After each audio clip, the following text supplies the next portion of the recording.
Konrad Styner. I'm a doctor of medicine. Tonight's story has the title, My Child's Keeper.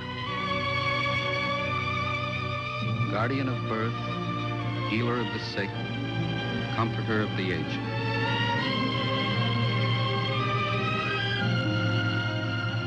To the profession of medicine, to the men and women who labor in its cause, this story is dedicated.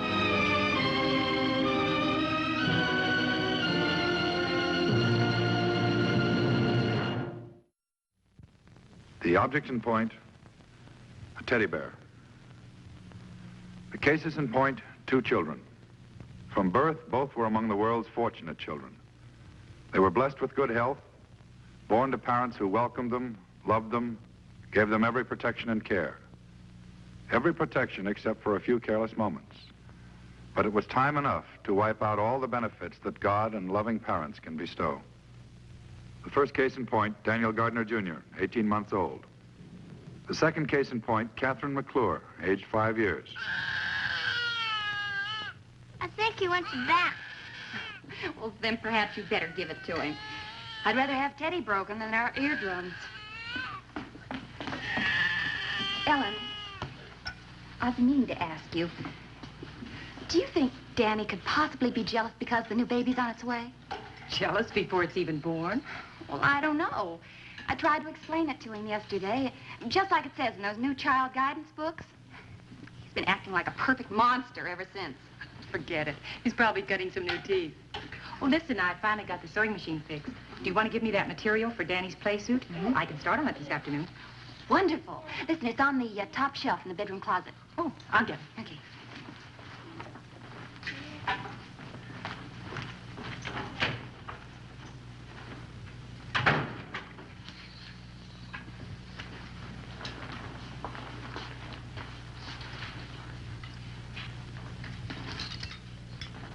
Bonnie, I can't find it anywhere. Could it be in the hall closet? Well, I'll be right up. Kathy, I'm going upstairs for a minute. You stay and watch Danny for me, will you? All right, I'll take good care of him.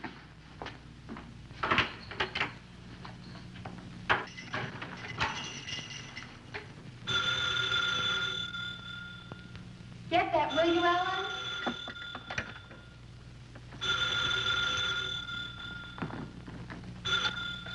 Hello? All right.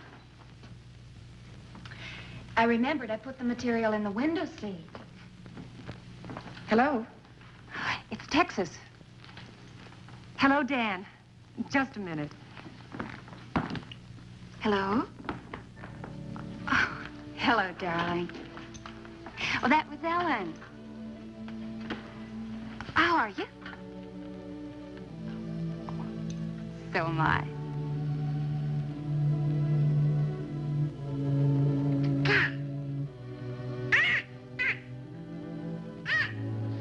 Does the field look good? What does the test well show?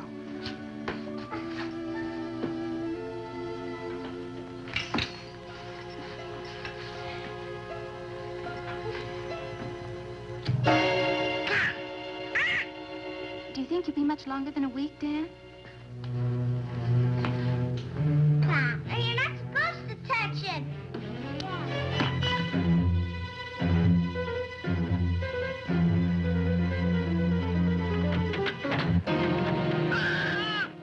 Goodbye.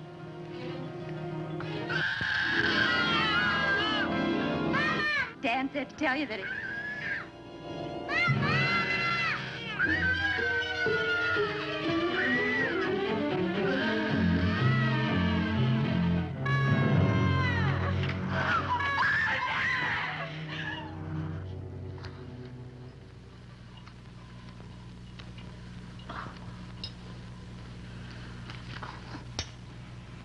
Keep them between sheets.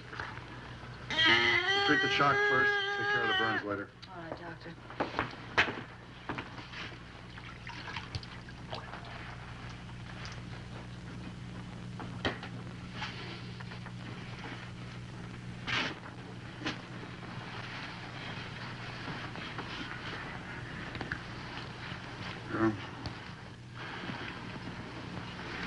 Continue with the oxygen on both children.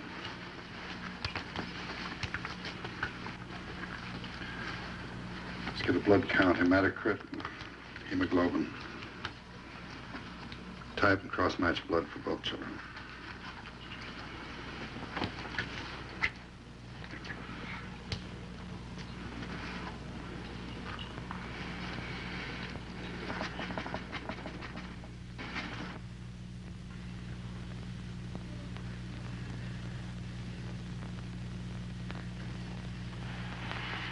Prepare a cut-down tray so we can start a plasma unit. We'll calculate the fluid for both children for the next 24 hours. Keep an accurate record of the blood pressure and urinary output. Yes, Doctor. Parents got some burns themselves. Better talk to them now. Poor little kids. I understand the mothers were with them in the house when it happened. They only left them alone for a few minutes.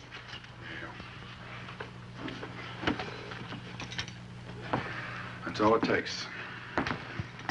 Just a few minutes.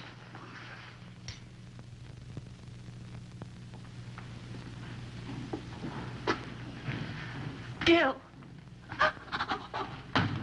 Oh, Gil. How's Kathy?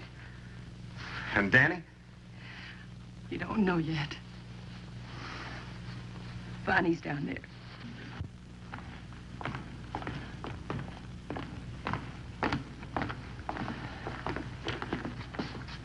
Bonnie, did you get hold of Dan? He's out somewhere. They're surveying a new oil field. His office said that they'd try to get him. Where are the kids? In the emergency room.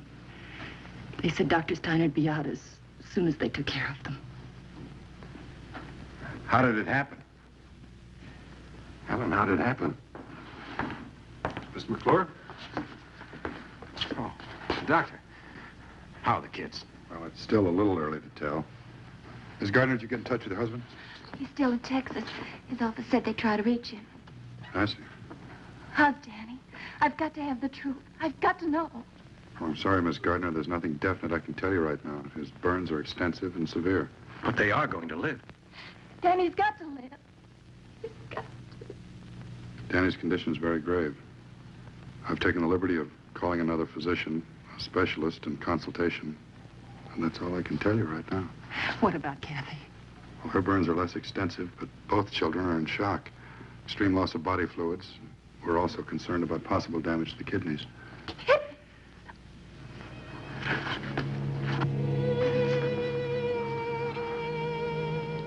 We're doing everything possible.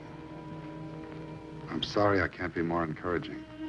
We'll just have to wait and see how they respond to the initial treatment. How long will that be? Well, we'll be watching them very closely for the next 2 or 3 days. If there's any change, we'll let you know.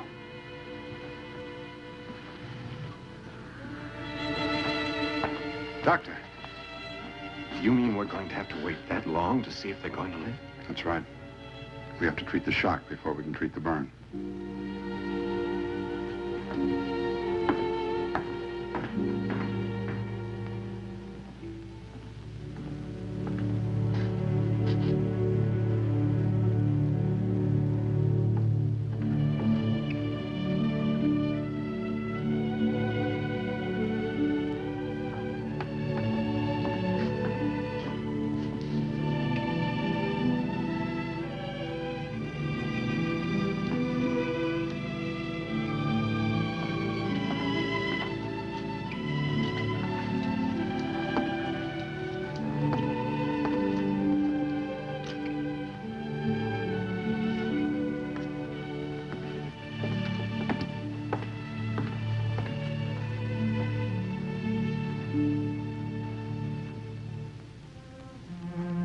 Shock results from fluid depletion of the body's cells.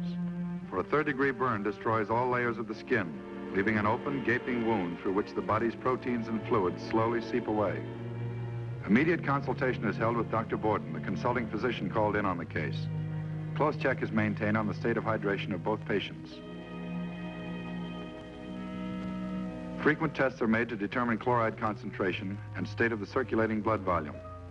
According to the loss of weight and extent of burns of each patient, every effort is made to restore the balance of body fluids and electrolytes by transfusions of whole blood and replacement solutions administered both orally and intravenously.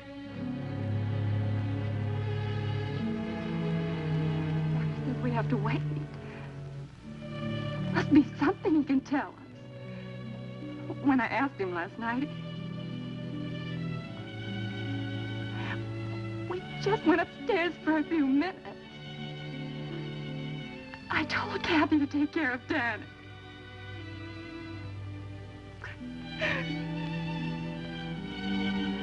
All right, dear. Hurry. I need you. Oh, please. Hurry.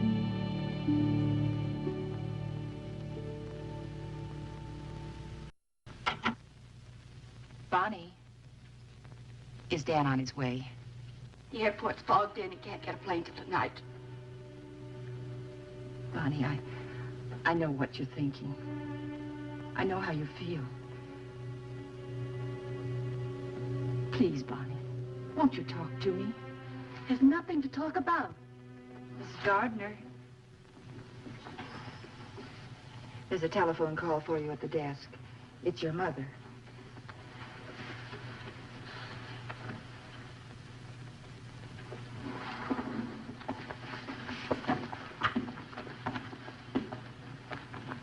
What can I do? What can I say?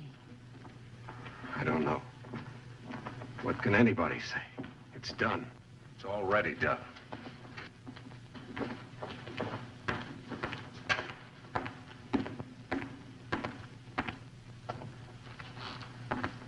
Miss Gardner go home? She's at the phone. Well, I've got some good news for you. Kathy's condition is definitely improved. We've overcome the primary dehydration. No complications have shown up yet. She's taking fluids very well and no nausea. She's going to live. She's going to be all right. And Danny? Well, Dr. Barton's with him now. There's a lot of hard work ahead for Kathy, a lot of discomfort, but apparently she's in no immediate danger. Thank you, Doctor.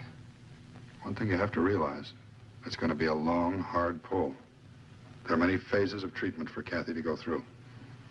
Will she be badly scarred? Well, you have to remember that she's lost almost 30% of the surface area of her skin. With such an extensive burn, some scarring's inevitable. But in time, it'll become less noticeable. Isn't there something you can do to stop the scarring? Sit down, Mr. Clark. Did either of you ever have a bad burn, bad cut, something that left a scar, I mean? Oh, yes. I fell off my bike when I was a kid. Miss McClure, do you remember how this wound healed? How the new skin formed around the edges? And right here in the center, a different kind of tissue formed? You mean scar tissue? That's right. See, to understand how the body goes about repairing a surface wound, you have to realize that skin is made up of various layers of tissue. Let's say this is a cross-section of a piece of skin. On the top, we have the epithelium, below various layers of dermis, and underlying the whole structure, a layer of fatty tissue. Now, if the epithelium and even a major part of the dermis is destroyed, new skin cells can still be formed. They're manufactured by the hair follicles and the sweat glands. If they're not destroyed, the wound heals quickly and without scarring. If they are, if the layers of skin are destroyed down to the fatty tissue or beyond, then we have an entirely different situation. You mean the wound or burn won't heal? Well, eventually it would if the damage wasn't too extensive. But you must remember that Kathy has lost almost 30% of the surface area of her skin. The new cells can only form around the edges, and they grow very slowly. As the healing proceeds, the wound contracts. It puckers, like this. Only it would be much more pronounced in the case of a large wound like Kathy's. Will she be badly scarred? Miss McClure, I can't say right now. It looks encouraging. And Danny, too? He'll be all right? Excuse me, Miss Gardner.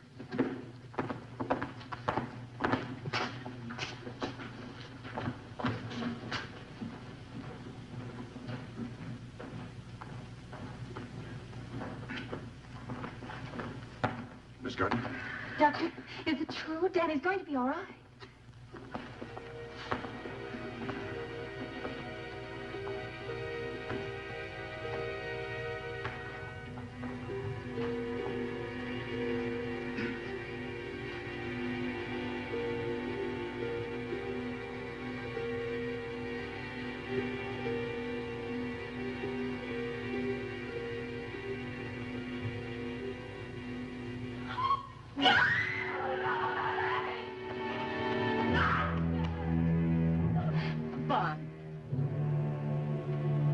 Danny's dead. You said my baby's dead. Let me help. Please, Bonnie, let me help you. It's too late. You can't help now. So small. It's so small. So little. All the suffering. All the pain. All the pain. Don't think about it. Please, Bonnie, try not to think about it. My baby's dead. He's dead. You say don't think about it? Don't think about it. Gardner, please. You think about it, Ellen. Think about my baby. He's dead. Why is he dead? Kathy. She killed him, nobody else. Kathy killed my baby. Dead.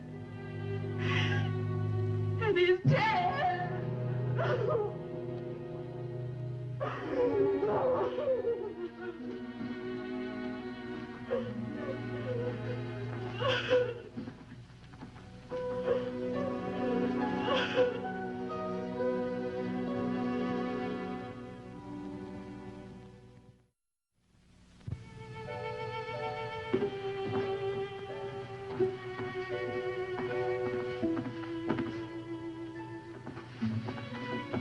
Mrs. Gardner. Mrs. Gardner.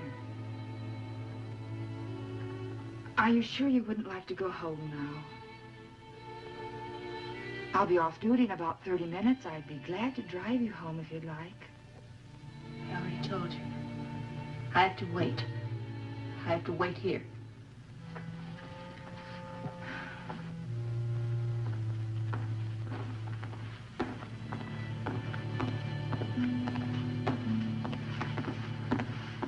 Mrs. McClure. Yes? Kathy's awake now. You can see her for a few moments if you'd like. Oh, thank you. Did Mr. McClure have to leave? Just for a half hour or so. We'll be staying with Kathy for the next few nights. Just went home to pick up some things. Oh, I see. Would you come this way, please?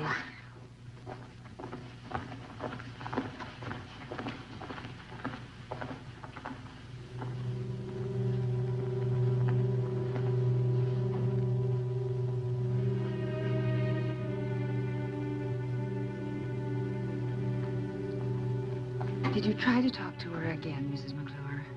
It didn't do any good. Dr. Styner tried to talk to her, too, but it didn't do any good. She wouldn't listen. He wanted her to go to some friend's house to spend the night. But she just sits there waiting for her husband. It's not all she's waiting for. It was the last thing she said to me. What was that? She said her baby's dead. She said Kathy killed him. Now she's waiting for Kathy to die.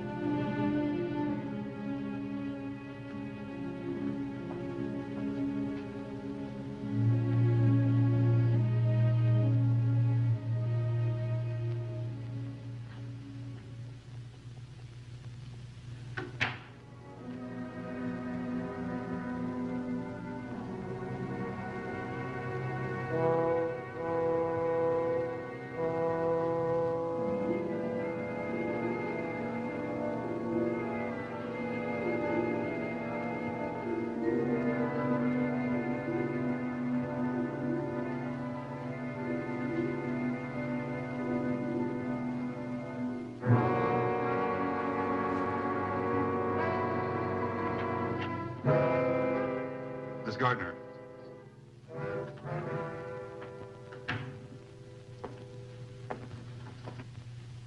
How are you feeling? Better?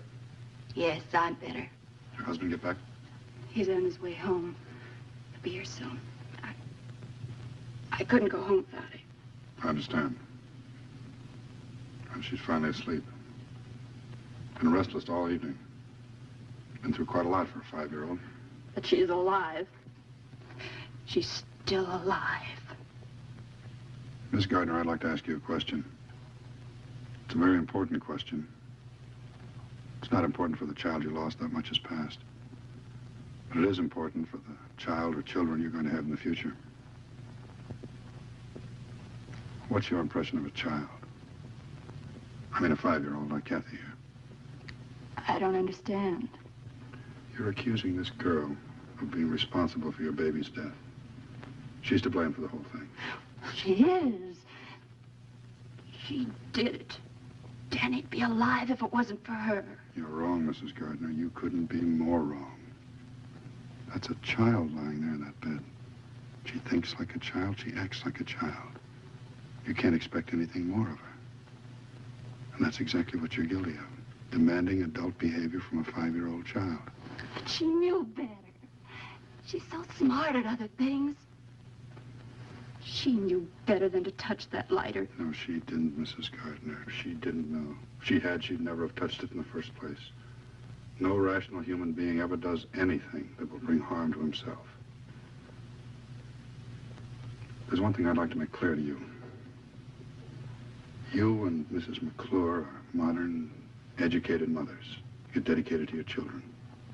You pride yourselves on the way you raise them. That's fine. It's all well and good. But there's one thing you tend to forget. No matter how advanced your thinking is on the subject of child raising, no matter how intelligent you consider your own child or your neighbor's child, don't ever forget the stage of their development. You're still dealing with a child and a child's mind. They're live, energetic, curious. They've got a lot to learn. And they expect you to teach them. You understand what I'm trying to say?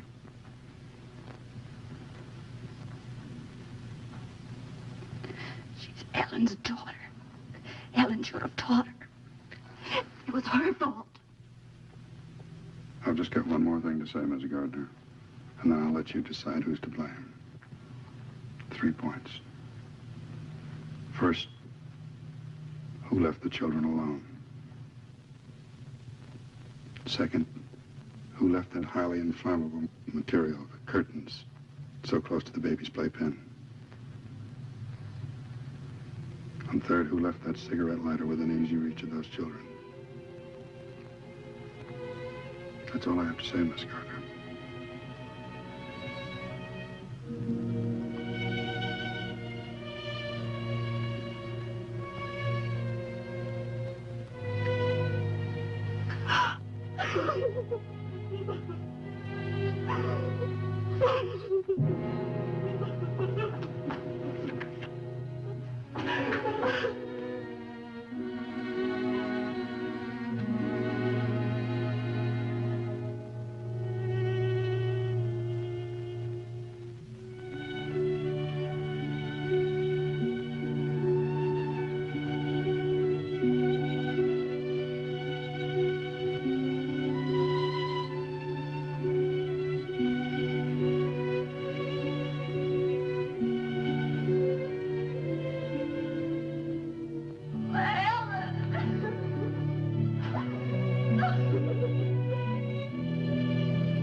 Everything's all right, Doctor? As right as we can make it.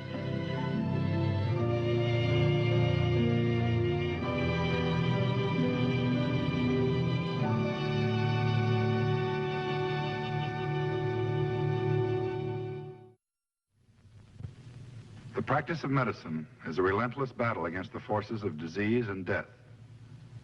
The strength and knowledge of the physician should be directed first against these enemies. He should not be required to fight on a second front against stupidity and carelessness. Every death is tragic, but most tragic of all are those which might so easily have been prevented. Medicine can work wonders, but not miracles. Only the proper amount of parental protection and education can defeat childhood's greatest killer, the accident.